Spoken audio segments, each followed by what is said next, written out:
Good day, everyone! Ako si Vanessa Kate A. Abion and I'm proudly running for Sangguniang Kabataan. Sa akong kapwa kabatanunan, maayong adlaw kanilang tanan.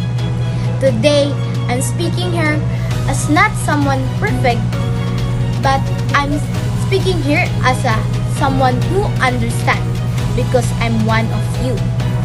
Kabalo ko kung unsa kalisod mahimong kabatanon karon.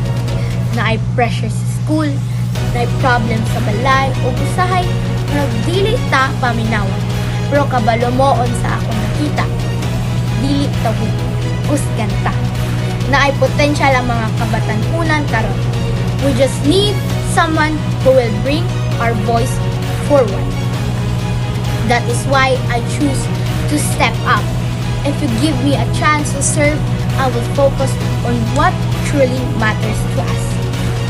First, education and skills development. Gusto na ako nga naatay program like tutorials, workshop, trainings para dili lang ta mo graduate pero ready yun ta sa atong future. Yes.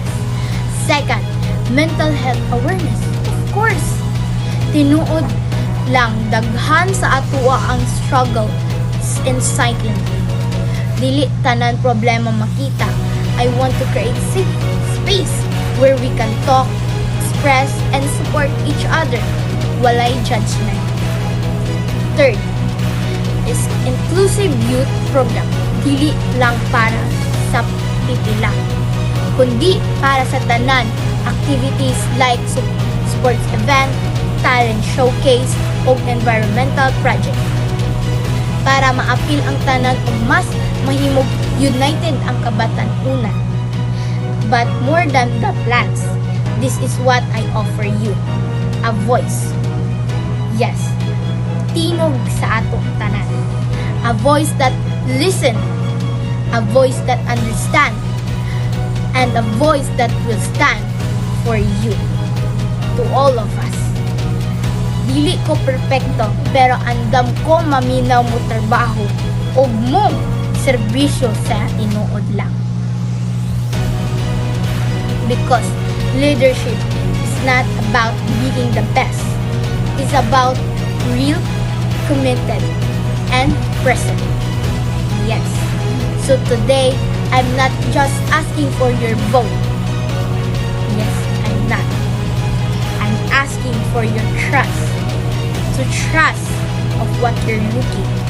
Let us build a youth committee where everyone feels seen, heard, and valued. Because the youth is not just the future. We are the present, yes.